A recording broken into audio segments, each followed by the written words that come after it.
எழுச்சி தமிழர் டாக்டர் சொல் வாங்க ஐயா ப்ளீஸ். எனக்கு அப்படியே நடுகிறாரு கூப்பிடுறதுக்கே. திருமாவளவன் சார், நீங்க எவ்வளவு நேரம் வேணா பேசலாம்.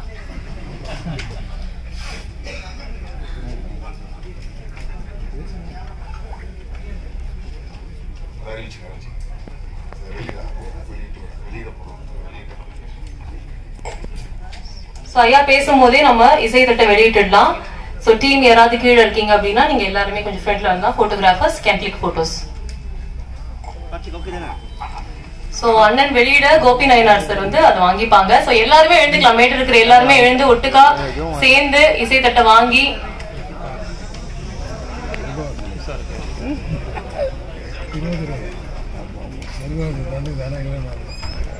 வந்து உட்கார வச்சுக்காங்க.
லோக பத்மநாபன் அவர்களின்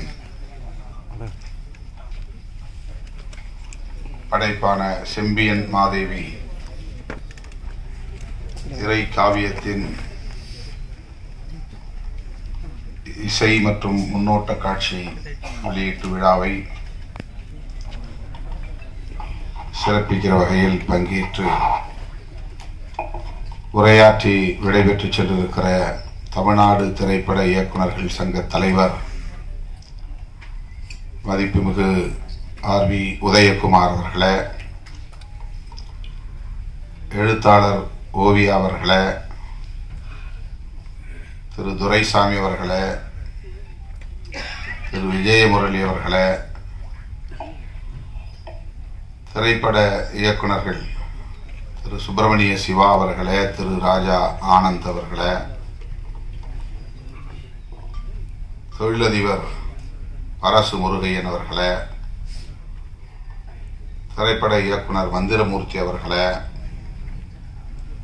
இயக்குனர் சுரேஷ் மாரி அவர்களே, தோழர் உலக சினிமா பாஸ்கர் அவர்களே, திரைப்பட நடிகைகள் மஸ்கரா அவர்களே, அஸ்மிதா அவர்களே, பாடலாசிரியர் அரவிந்த் அவர்களே, திரைப்பட இசையமைப்பாளர் திரு ஏ.டி. ராம் அவர்களே, இந்த நிகழ்வில் பங்கேற்று வாழ்த்தி உரையாற்றி அமர்ந்திருக்கிற கவிஞர் அண்ணன் காசி முத்துமாணிக்கம் அவர்களே, அறம் என்கிற ஒரு வரலாற்று காவியத்தை படைத்த நமது இயக்குனர் கோபி நயனார் அவர்களே, மற்றும் இந்த திரைப்படத்தில் இந்த படைப்பாக்கத்தில் இயக்குனர் லோக பத்மநாபன் அவர்களுக்கு துணை நின்ற உதவி மற்றும் துணை இணை இயக்குனர்களே, அனைத்து தொழில்நுட்ப கலைஞர்களே, வருகை தந்திருக்கிற தமிழ் சொந்தங்களே,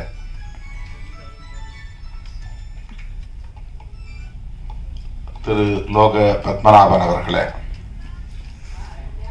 உங்கள் அனைவருக்கும் என்னுடைய பணிவார்ந்த வணக்கத்தை தெரிவித்துக் கொள்கிறேன். சற்று காலம் தாழ்ந்து வர நேர்ந்தமைக்கு முதலில் வருத்தத்தை தெரிவித்துக் கொள்கிறேன்.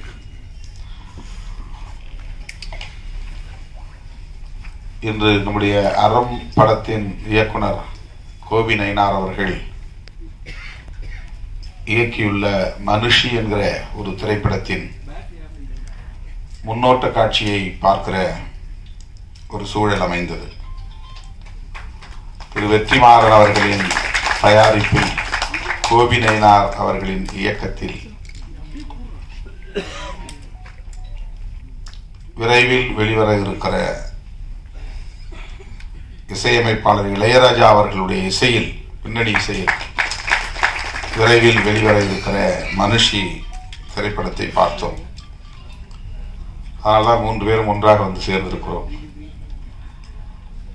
இயக்குனர் கோபி அவர்களும் நம்முடைய அண்ணன் கவிஞர் காசி முத்துமாணிக்கம் அவர்களும் இந்த நிகழ்ச்சிக்கு திடீர் விருந்தாளிகளாக வந்திருக்கிறார்கள். அதற்கு காரணம், நாங்கள் ஒன்றாக அந்த திரைப்படத்தை முன்னோட்ட காட்சியை பார்த்துவிட்டு அடுத்து தவிர்க்க முடியாத இன்னொரு நிகழ்விலும் பங்கேற்றுவிட்டு இங்கே வந்து சேர்வதற்கு, போக்குவரத்து நெரிசலையும் தாண்டி வந்து சேருவதற்கு காலத்தாழ்வு நேர்ந்து விட்டது. நெடுநேரமாக நீங்கள் காத்திருக்கிறீர்கள்.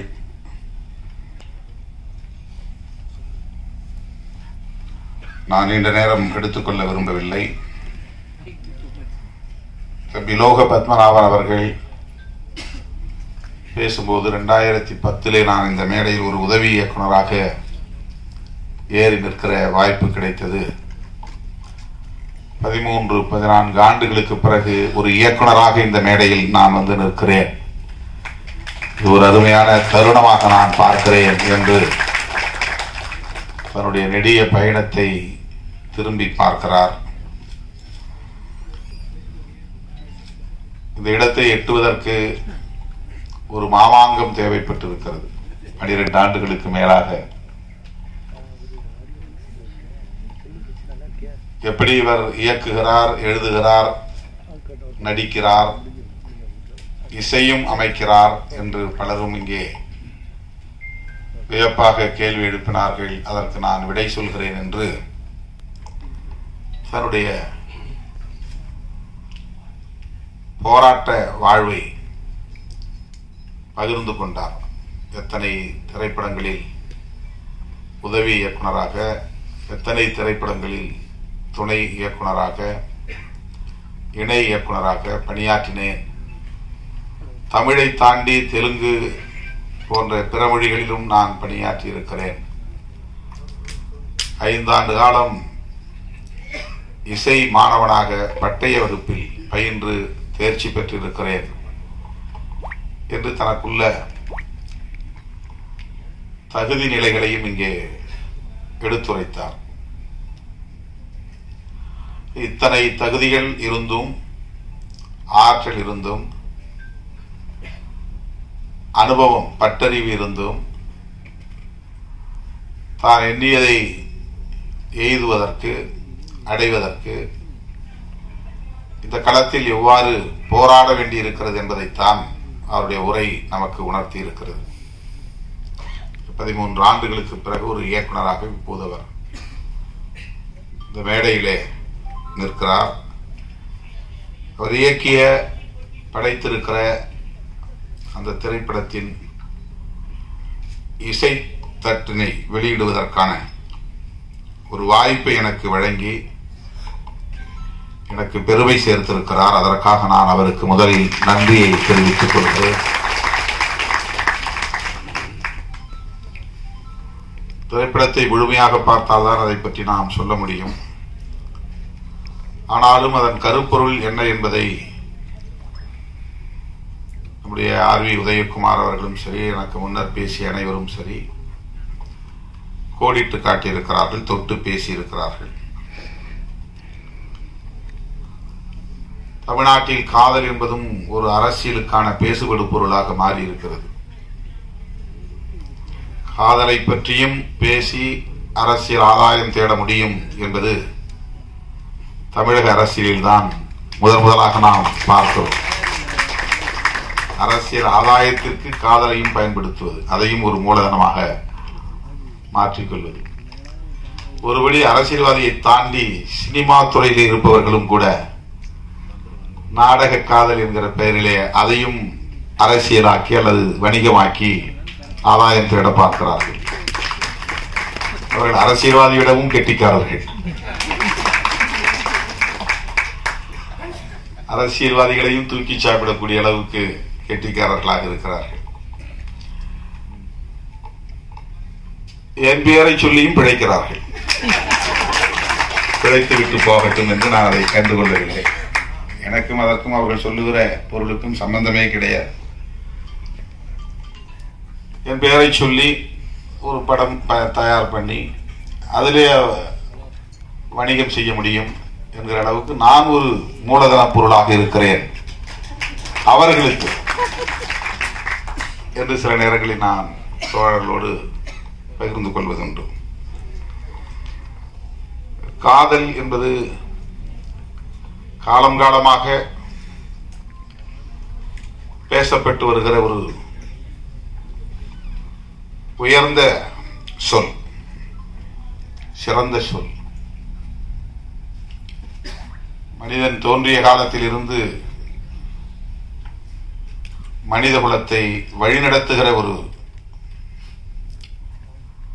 வலிமை மிக்க சொல் காதல். யாரும் சொல்லி வருவதில்லை, தூண்டியும் வருவதில்லை. அது ஒரு இயல்பான உணர்வு.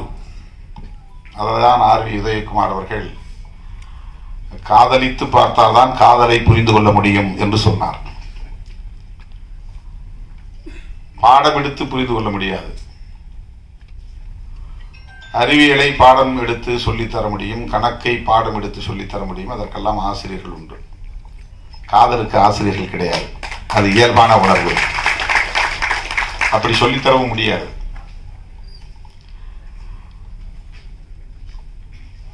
எல்லா உயிரினத்திலும் இருக்கிறது. ஆண்கள் பெண் மனித குலத்தில் மட்டுமல்ல, உயிரினங்களுக்கு இருக்கிற ஒரு பொதுவான உணர்வு. அது உலகம் தழுவிய ஒரு பொது உணர்வு. எல்லா உயிரினத்துக்கும் பொதுவான உணர்வு. இது மனுஷனுக்கு மட்டும்தான் இருக்குங்கிறது கிடையாது. உயிரினமாக இருக்கக்கூடிய இரு பாலினத்துக்கு இடையில் அவரவர் அந்தந்த உயிரினங்களுக்கு ஏற்ப அது நிகழ்கிறது. நம்மால் உணர முடியாமல் இருக்கலாம். பறவைகளுக்கு இடையிலே நிகழ்கிறது, ஊர்வன இடையே நிகழ்கிறது, விலங்குகளிடையே நிகழ்கிறது. மனிதனால் அது உணர முடியாது. மனிதர்களுக்கிடையே இருக்கிறது. ஆனால் 100 விழுக்காடு ஒவ்வொருவரும் காதலித்துதான் திருமணம் செய்கிறார்களா என்றால் இல்லை.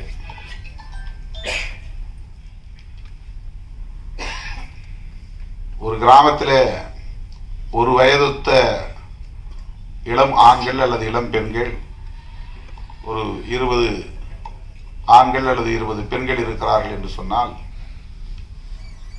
அவர்கள் அனைவருமே யாரையாவது காதல் செய்து தமது வாழ்க்கையை தீர்மானிக்கிறார்களா என்றால் கிடையாது. அங்கொன்றும் இங்கொன்றுமாகத்தான் அது நடக்கிறது. அதற்கான வாய்ப்பு உருவாகிறது. உணர்வு இருக்கும், அது கனியாது, மலராது, அந்த சூழல் உருவாகாது. ஆகவே இது ஒரு தன்னியல்பான ஒன்று.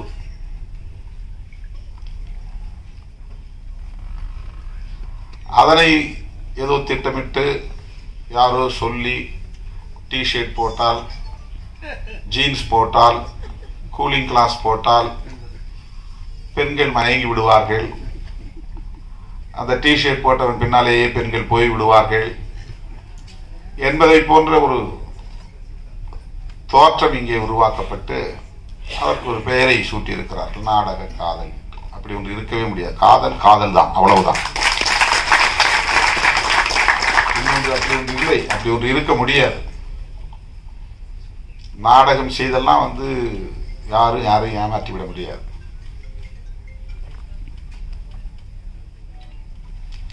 நாம் பெற்ற பிள்ளைகளையே நாம் குறைத்து மதிப்பிடுவதாக ஆகிவிடும். நாம் பெற்ற பிள்ளைகளையே நாம் அவமதிப்பதாக ஆகிவிடும்,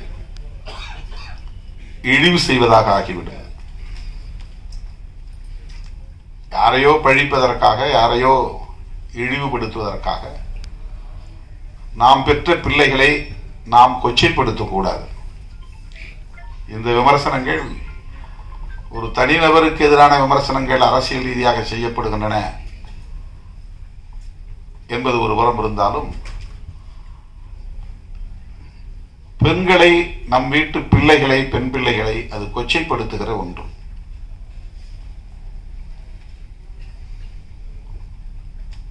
அதை ஒருபோதும் நியாயப்படுத்த முடியாது. என்னிடத்திலே ஒரு பத்திரிகையாளர் கேட்டார், நான் திருப்பி கேட்டேன், திருமாவளவன் பிறப்பதற்கு முன்பு இந்த மண்ணில் காதல் இல்லையா? நான் வந்த பிறகுதான் இங்கே காதல் என்ற சொல் புழக்கத்தில் இருக்கிறதா?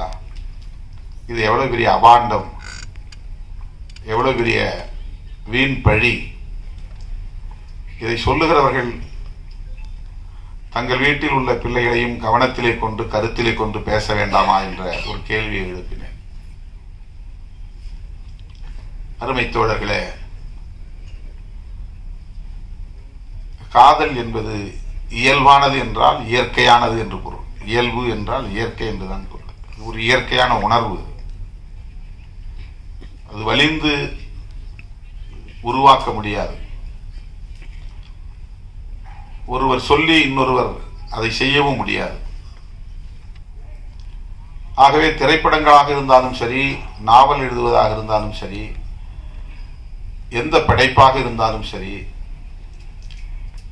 தவறான ஒரு தோற்றத்தை உருவாக்கக்கூடாது. இதுதான் என்னுடைய கருத்து, என்னுடைய வேண்டுகோள். காதலுக்கு ஏன் எதிர்ப்பு வருகிறது? எல்லா நாடுகளிலும் இது போல காதலுக்கு எதிர்ப்பு உண்டா? கட்டாயமாக இருக்கும். காதலுக்கு எதிர்ப்பு கட்டாயமாக இருக்கும். அதனுடைய பரிமாணங்கள் நாட்டுக்கு நாடு வேறுபடுகிறது. இந்தியாவை பொறுத்தவரையில் ஏற்கனவே இங்கு நிறுவப்பட்டிருக்கிற ஒரு கருத்தியல் காதலை மறுக்கிறது. இனக்கலப்பு ஏற்பட்டு விடக்கூடாது அல்லது சாதி கலப்பு ஏற்பட்டு விடக்கூடாது என்பதுதான் அந்த கருத்தியல். சாதி தூய்மைவாதம் என்பதுதான் அந்த கருத்தியல். சாதி விட்டு சாதி திருமணம் செய்தால் ஒரு சாதிக்கான பாரம்பரியத்தில் களங்கம் ஏற்பட்டுவிடும். அந்த சாதி காப்பாற்றி வருகிற தூய்மை கலங்கப்பட்டுவிடும். எனவே திருமணத்தை சாதிக்குள்ளேயே பண்ண வேண்டும் என்பது இங்கே ஒரு கருத்தாக நிறுவப்பட்டிருக்கிறது. எஸ்டாபிளிஷ்ட் அகமண முறை, எண்டோகாமி. இது எஸ்சி எஸ்டி மக்களுக்கும் இதர மக்களுக்கும் இடையிலான பிரச்சனை கிடையாது. ஒவ்வொரு சாதிக்கும் இடையிலான பிரச்சனை இது. ஒவ்வொரு சாதிக்கும் இடையிலான பிரச்சனை இது. சாதியிலேயே உயர்ந்த சாதி என்று கருதப்படுகிற பிராமணர்கள் தனித்தனி சாதிகளாகத்தான் இருக்கிறார்கள். அங்கேயும் அகமண முறைதான் உண்டு, புறமண முறை கிடையாது. அங்கேயும் அகமண முறைதான். சாதி கலப்பு ஏற்படக்கூடாது என்பது அங்கேயும் இருக்கிறது. சாதி தூய்மைவாதம் அங்கேயும் இருக்கிறது. ஆகவே காதல், ஆர் வி உதயகுமார் அவர்கள் சொன்னதை போல, சாதி, மதம், மொழி, இனம் என்கிற வரையறைகளை தாண்டிய ஒன்று. அதை தடுப்பது இந்த கருத்தியல். சாதி விட்டு சாதியெல்லாம் காதலிக்க கூடாது, காதலித்தால் வெட்டுவோம். இது ஏன் நிகழ்கிறது? இனக்கலப்பு ஏற்படக்கூடாது, சாதி தூய்மை பாதுகாக்கப்பட வேண்டும். சாதி தூய்மை பாதுகாக்கப்பட வேண்டும் என்பதற்காக தண்டனை வழங்கப்பட்டது. அந்த தண்டனையை வரையறுத்த சட்டம் தான் மனுஸ்மிருதி. மனுஸ்மிருதி என்பது ஒரு சட்டம், அது ஒரு கோட் ஆஃப் மனு என்றுதான் அதற்கு பெயர். அதுதான் அந்த தண்டனையை தருகிறது. சாதி விட்டு சாதி திருமணம் பண்ணா அவங்கள அலோவ் பண்ணக்கூடாது, 2 பேரையும் ஒழிக்கணும், இல்லைன்னா சாதி கலப்பு ஏற்பட்டுரும். சாதி கலப்பு ஏற்படக்கூடாது என்பது ஒரு கருத்தியலாக இந்த மண்ணில் நிலைநிறுத்தப்பட்டிருக்கிறது. அந்த கருத்து தான் காதலுக்கு எதிர்ப்பாக நிற்கிறது. அதுதான் நாடக காதல் என்கிற புதிய சொல்லாடலை எல்லாம் கொண்டு வந்து நிறுத்துகிறது. படைப்பாளர்கள் அதை தாண்டி சிந்திக்க வேண்டும். அதனால்தான் கலைஞர்கள், படைப்பாளர்கள் சுதந்திரமானவர்களாக இருக்க வேண்டும். இந்த மாதிரியான எந்த பிற்போக்கான கருத்தியலுக்குள்ளும் போய் சிக்கிக் கொள்ளக்கூடாது. அவர்கள் இயல்பான வாழ்வியலோடு இயைந்து இயங்கக்கூடியவர்களாக இருக்க வேண்டும்.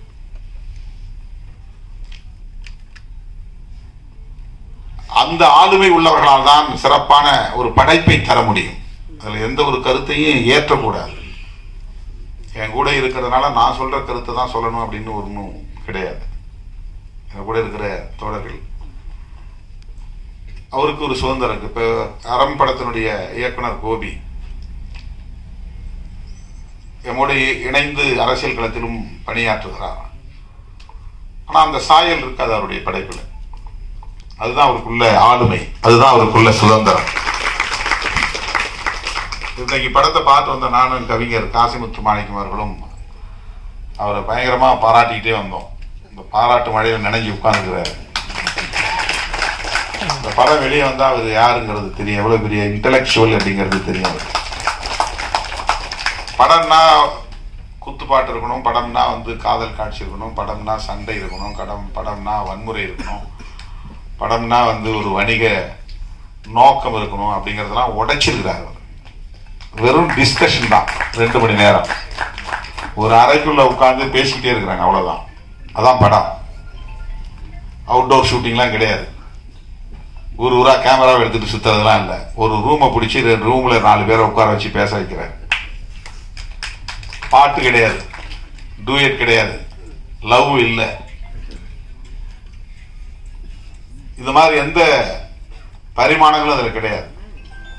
இது படைப்பாளர்களுக்குள்ள ஒரு ஆளுமை. அதுல அவர் என்ன சொல்ல வர்றாருன்னா, மக்களை அறிவியலோடு இணைந்து வாழ கற்பிக்க வேண்டும். அறிவியல் என்ன சொல்ல? அறிவியல் சொல்றதுதான் யதார்த்தமான உண்மை. அறிவியல் தான் யதார்த்தமான உண்மை. அதுல எந்த விதமான புனைவும் இருக்காது. நம்பிக்கைங்கிற பேர்ல எந்த கற்பனையும் இருக்காது, எந்த திணிப்பும் இருக்காது. அறிவியல் அவ்வளவுதான். அது நிறைய தத்துருவமான காட்சிகள் அதுல பதிவு பண்ணியிருக்கிறார். பேப்பரை தூக்கி இப்படி எரிஞ்சா அது பறக்குது, அதே பேப்பரை கசக்கி போட்டா கீழே பொத்துன்னு விழுது. ஒரு பிசிக்ஸ், ஒரு ஹீரோயினை வச்சு சொல்றாரு. இது ஏன் பிள்ளைகளுக்கு சொல்லிக் கொடுக்கணும்? நீ வேற எதுவும் சொல்லி தராத. சாதி ஆண்ட பரம்பரையெல்லாம் சொல்லிக் கொடுக்காத, அரச பரம்பரையெல்லாம் சொல்லிக் கொடுக்காத. அவன் இந்த காலத்திலே ஆண்டா, இன்னைக்கு நீ பிச்சை எடுத்து தானே இருக்கிற. அவன் கோட்டையை கட்டி ஆண்டாதான் அவன் பரம்பரை இன்னைக்கு என்ன நிலையில் இருக்கு. அது நிலைக்காதுங்கிறதான் அர்த்தம். கோட்டை கட்டி ஆண்டவன் பிள்ளை அத்தனை அது பரம்பரை, நான் மறுபடியும் அதே கம்பீரத்தோட இருப்பேன், யானையில போவேன், குதிரையை போவேன்னு போக முடியுதா? முடியாது. இதுதான் வாழ்க்கை. கோட்டை இருந்த இடம் இப்ப மண்ணா கிடக்குது. அதனால அதை சொல்றதுல எந்த அர்த்தமும் கிடையாது. அறிவியலை சொல்லி கொடுங்கிறார் அந்த படத்துல. அறிவியலை சொல்லி கொடு. அறிவியல்னா பரீட்சைக்கு எழுதுறதுக்கான அந்த சயின்ஸ் இல்ல, வாழ்வியலே ஒரு அறிவியல் தான். அந்த அறிவியல் அடிப்படையில் தான் உயிரினங்கள் எல்லாம் வாழ்கிறது. கற்பனைகளிலும் கற்பனையான நம்பிக்கைகளிலும் சிக்கி கிடக்கிற உயிரினம் தான் மனித குலம். இதுதான் கற்பிதங்களுக்குள் சிக்கி கிடக்கிற சமூகம். எனக்கு இன்னொரு பாரம்பரியம் இருக்கு, நான் இந்த குடும்பத்தை சேர்ந்தவன், அப்படி நான் இப்படிப்பட்ட ஆளு அப்படின்னு ஒரு ஈகோ, இது எல்லாமே கற்பிதங்கள். சாதி என்பது ஒரு கற்பிதம், மதம்ங்கிறது ஒரு கற்பிதம், கடவுள் என்பது ஒரு கற்பிதம். கடவுள் உண்டா இல்லையான்னு கேள்வி கேட்பேன். நீ கடவுள் நம்புறியா இல்லையா கேள்வி, அந்த டிஸ்கஷனை போகுது. உண்டா இல்லையாங்கிறது பிரச்சனை இல்லை, நம்புறியா இல்லையா. கடவுளை பற்றி நான் எதுவும் பேச தேவையில்லை. மனிதர்களுடைய வாழ்க்கை தான் முக்கியமானது. நான் எப்படி வாழணும்னு நினைக்கிறேன், அவ்வளவுதான். இந்த வாழ்க்கையை எப்படி நான் வாழ்ந்துட்டு போகணும். ஒரு அருமையான ஒரு உரையாடலை அவர் 2 மணி நேரத்துக்கான ஒரு திரைப்படமா உருவாக்கி இருக்கிறார். இப்படிப்பட்ட படைப்பாளர்கள் தான் இப்போ தேவைப்படுகிறார். தான் ரொம்ப முக்கியம். இப்ப என் கூட இருக்கிறாரு, நீங்க நான் பேச அரசியல்லாம் நீங்க அதை பேசக்கூடாதா, அந்த வசனங்கள்லாம் அதில் வைக்கக்கூடாதா, என்ன அந்த சாயல் இல்லை அப்படின்னு நான் அவரை தூண்ட முடியாது. அப்படி கருத்தை திணிக்கவும் கூடாது. அது வேறு. அவரு 24 மணி நேரம் அரசியல் பண்றாரு, ஆனா படத்துல அது அந்த சாயல் இருக்காது. இந்த சாயல் இல்லை. அறன்னு ஒரு படம் நீங்க பார்த்தா தெரியும். இப்போ கற்பிதங்களுக்குள்ளே சிக்கி கிடக்கிற மானுடத்தை மீட்பது என்பதுதான் படைப்பாளர்களின் போராட்டமாக இருக்க வேண்டும். கற்பிதங்களுக்குள் சிக்கி கிடக்கிற மானுடத்தை மீட்பதுதான் படைப்பாளர்களின் ஆளுமையாக இருக்க வேண்டும். அதுதான் ரொம்ப முக்கியமான.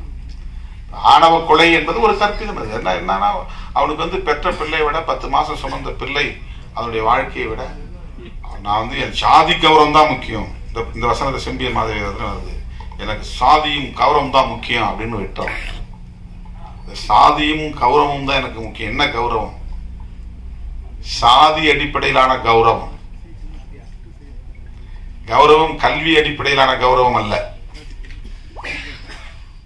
அறிவு அடிப்படையிலான கௌரவம் அல்ல, ஆற்றல் அடிப்படையிலான கௌரவம் அல்ல, சாதி அடிப்படையிலான கௌரவம். செம்பியன் மாதவி படத்துல லோக பத்மநாபன் எழுதிய வசனத்துல வில்லனா நடிக்கிறவர் சொல்றார், சாதியும் கௌரவம் தான் முக்கியம் அப்படின்னு அப்படியே அருவாளை வச்சு ஹீரோவை வெட்டுறார். இது தமிழ்நாட்டில் மட்டுமல்ல, இந்தியா முழுவதும் உள்ளது. இது கற்பிதம். இது வரட்டு கௌரவம். நாம கௌரவ கொலைன்னு சொல்லுவாங்க, நான் வரட்டு கௌரவ கொலைன்னு சொல்லுவோம். இப்ப இது ஆணவ கொலைன்னு நம்ம பதிவு பண்றோம். அது ஒரு ஃபால்ஸ் பிரஸ்டீஜ். பிரஸ்டீஜுங்கிறது எது? நமக்குரிய மரியாதை என்பது என்ன? தன்மானம் தான் உண்மையான கௌரவம். என்னுடைய தன்மானம் தான் முக்கியமானது. ஒரு டிக்னிட்டின்னு சொல்றோம்ல, அந்த டிக்னிட்டி தான் முக்கியமானது. அதை எப்போது பெற முடியும்னா ஒரு தெளிவு, வாழ்க்கையை பற்றிய, மனித குலத்தை பற்றிய, அறிவியலை பற்றிய தெளிவு வருகிற போதுதான் அது நமக்கு புலப்படும்.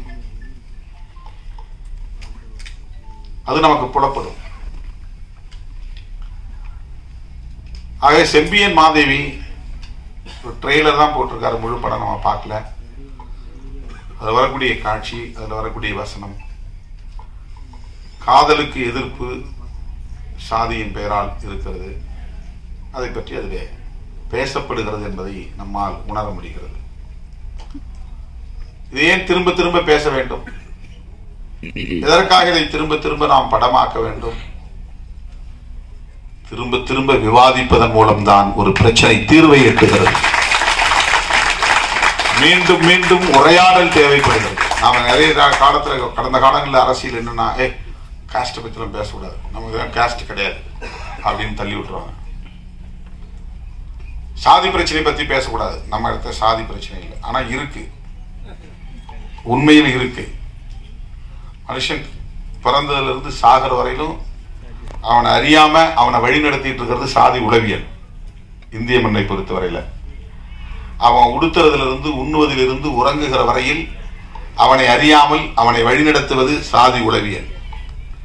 இது டிஎன்ஏலே அதுக்கான கட்டமைப்பை போட்டான். நான் சாதி ஒழிப்பு பேசினா கூட என்ன ஏதோ ஒரு சக்தி இயக்கி கொண்டிருக்கிறது. அதில் டாமினன்ட் ஆதிக்கம் செலுத்துவது சாதியா தான் இருக்கு. நான் யாரோட உறவாட முடியும்? நான் யாரை நட்பா வச்சுக்க முடியும்? எனக்கு யாரு அக்சஸா இருக்கிறாங்க, ஈஸி அக்சஸா இருக்கிறாங்க? இந்த சமூகம் அப்படி கட்டமைக்கப்பட்டிருக்கு. அந்த மாதிரிதான் நண்பர்கள், அந்த மாதிரிதான் உறவுகள், அந்த மாதிரிதான் இயக்கம் நடவடிக்கைகள் இந்த மண்ணில் அமைக்கப்பட்டிருக்கிறது. நாம் ஏன் இதை வேண்டாம் என்று சொல்லுகிறோம்? இதற்கு ஒரு நீண்ட நெடிய கசப்பான அனுபவங்கள் இருக்கிறது. நான் மட்டும் சொல்லவில்லை, ஐயன் திருவள்ளுவன் சொல்லி இருக்கிறார் 2000 வருடங்களுக்கு முன்னால். காதலை வாழ்த்துகிறார், சாதியை ஒழிகிறார். இது ஐயன் திருவள்ளுவருடைய நிலைப்பாடு. அதுக்கும் பின்னால போனால் கௌதம புத்தரும் அதான் சொல்றாரு. கௌதம புத்தர் ஏதோ ஒரு மதத்தை உருவாக்கிய குரு என்பதை போல, மடாதிபதி என்பதை போல இங்கே காட்டப்படுகிறது, அல்லது கடவுள் போல காட்டப்படுகிறது. கிடையாது. இந்த மண்ணில் சமத்துவம் இல்லை, சமத்துவத்தை உருவாக்க வேண்டும் என்பதற்காக ஒரு கோட்பாட்டை உருவாக்கியவர் கௌதம புத்தர். சுதந்திரம், சமத்துவம், சகோதரத்துவம் என்பதுதான் பௌத்தத்தின் அடிப்படை கோட்பாடுகள்.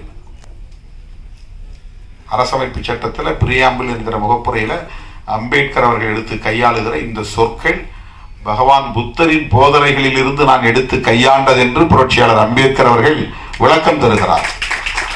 பிரெஞ்சு புரட்சியிலிருந்து நான் எடுக்கல, அவருடைய போதனைகள் இருந்து. ஆகவே அவரும் இந்த சாதியின் பெயரால் இருக்கிற சமத்துவமின்மையை எதிர்க்கிறார். சனாதனத்தால் நிறுவப்பட்டிருக்கிற சமத்துவமின்மையை எதிர்க்கிறார். பிறப்பின் அடிப்படையில் உயர்வு தாழ்வு என்று இங்கே நிறுவப்பட்டிருக்கிற இந்த கருத்தியலை, இந்த உளவியலை அவர் கட்டுடைக்கிறார். ஆகவே இது ஏதோ புதுசா நாம பேசுற அரசியல் கிடையாது. நம்ம இப்ப பேசுற வேண்டாம், காதலுக்கு மரியாதை கொடுக்கணும், காதலை சாதியின் பெயரால தடுக்க கூடாது அப்படின்னு நம்ம பேசுறோம்னா இது நம்முடைய கருத்து கிடையாது. இப்ப 1000 ஆண்டுகளுக்கு மேலாக இங்கே பேசப்பட்டு வருகிற கருத்து தான். ஆக இன்னும் உரையாட வேண்டிய தேவை இருக்கிறது. இந்த 2000 வருஷம் பத்தல, இன்னும் உரையாட வேண்டிய தேவை இருக்கிறது. இன்னும் 2000 வருஷம் கூட பிடிக்கலாம். இதை கடந்து மனிதன் முதிர்ச்சி அடைவதற்கு, பக்குவம் அடைவதற்கு, உயர்ந்த நிலையை எட்டுவதற்கு, உளவியல் பக்குவமடைந்த உளவியலை பெறுவதற்கு இன்னும் பல 100 ஆண்டுகள் கூட ஆகலாம். நாம் எந்த அளவுக்கு இந்த உரையாடலை இன்னும் கூர்த்திட்டுகிறோமோ, ஜனநாயக பூர்வமாக இது சரி, இது தவறு, இது வேண்டும், இது வேண்டாம், இது நியாயம், இது அநியாயம் என்கிற அடிப்படையிலே இந்த உரையாடல்களை நாம் கூர்த்திட்ட அது விரைவாக ஒரு பக்குவமடைந்த நிலையை எட்டும். ஆகவே செம்பியன் மாதவி போன்ற திரைப்படங்கள் இன்னும் இங்கே தேவைப்படுகிறது. ஆணவ கொலைகள் குறித்த விவாதங்களை இன்னும் கூர்த்திட்ட வேண்டிய தேவை இருக்கிறது. இது மோதலுக்காக அல்ல, தீர்வுக்காக. இது வன்முறையை தூண்டுவதற்காக அல்ல, ஒரு நல்ல வாழ்வியலை கட்டமைப்பதற்காக. உரையாடல் நிகழ்த்தாத எந்த பிரச்சனையும் தீர்வை தேடாது, தீர்வை தராது. புருஷன் முன்னாடி இடையில பிரச்சனை இருந்தா கூட மூஞ்சி மூடிச்சிட கூடாது, பேசணும். திரும்பி கூடாது, பேசணும். என்னங்கிறத அதுக்குன்னு நேரத்தை ஒதுக்கி வச்சு பேசணும். அப்பதான் அதுக்கு தீர்வு கிடைக்கும். பேசாத எந்த பிரச்சனைக்கும் தீர்வு இல்லை, உரையாடல் இல்லாத எந்த சிக்கலுக்கும் தீர்வு கிடையாது. ஆகவே இது போன்ற படைப்புகள் எல்லாம் உரையாடல்களுக்கான படைப்புகள், தீர்வை நோக்குகிற, தீர்வை நோக்கி பயணிக்கிற உரையாடல்களை உருவாக்குவதற்கான படைப்புகள். அந்த களத்தை தேர்வு செய்து லோக பத்மநாபன் அவர்கள் துணிந்து அந்த கருப்பொருளை எடுத்து கையாண்டு இருக்கிறார். அதை இன்றைக்கு ஒரு படைப்பாக நம்மிடத்திலே தமிழ் சமூகம் உணர வேண்டும் என்கிற வகையிலே சமர்ப்பிக்கிறார் என்பது பாராட்டுதலுக்குரியது. அவருடைய முதல் படம், அவருடைய இயக்கத்தில் வெளிவருகிற முதல் படம் மாபெரும் வெற்றியை பெற வேண்டும். அவர் மிகச்சிறந்த இயக்குனர் என்கிற நிலையை எட்ட வேண்டும். இந்த வணிகமயமான கதை பின்னலுக்குள்ளே போய் சிக்கிக் கொள்ளாமல் ஒரு படம் எடுத்தால் கூட அவர் ஒரு 7-8 வருஷத்துக்கு முன்னால் எடுத்தார். ஆனா அறம் இன்னைக்கும் பேசப்படுகிறது. ஒரே ஒரு படம் தான், ஒரே ஒரு சின்ன கருப்பொருள் தான். ஒரு படம் எடுத்தால் கூட அதுக்கப்புறம் படம் கூட தேவையில்லை. ஆனால் அதிலே மனித குலத்துக்கு நாம் என்ன சொல்லுகிறோம், எப்படி அவர்களுக்கான வழிகாட்டுதலை தருகிறோம், அதை எப்படி உரையாடலுக்கு உட்படுத்துகிறோம், அதுதான் ரொம்ப முக்கியம். பணம் வந்தவொடனே ஒரு 10 நாள் பேசுபடு பொருளாக மாறும், ஒரு கோடி கோடியா பணம் கொட்டும், அதுல பெரிய பயனடைவாங்க. அதுக்கப்புறம் அது போய் இங்கே ஒரு வாரத்தில் கிடக்கும். அதுக்கப்புறம் அது யாரும் பேச முடியாது. அப்படி படைப்புகள் அப்படி இருக்கக்கூடாது. ஆகவே செம்பியன் மாதேவி படத்தை எழுதி இயக்கியிருக்கிற, இசையமைத்திருக்கிற லோக பத்மநாபன் அவர்கள் ஒரு முற்போக்கான சிந்தனை உள்ள, சமூக மாற்றத்தை விரும்புகிற, இயல்பான இயற்கையான வாழ்வியலை மனித குலத்துக்கு எடுத்துரைக்கிற ஆற்றல் வாய்ந்த ஒரு படைப்பாளராக பரிணமிக்க வேண்டும். இன்னும் இன்னும் அவருடைய புகழ் ஓங்க வேண்டும் என்று சொல்லி இந்த வாய்ப்புக்கு நன்றி கூறி முடிக்கிறேன். நன்றி, வணக்கம்.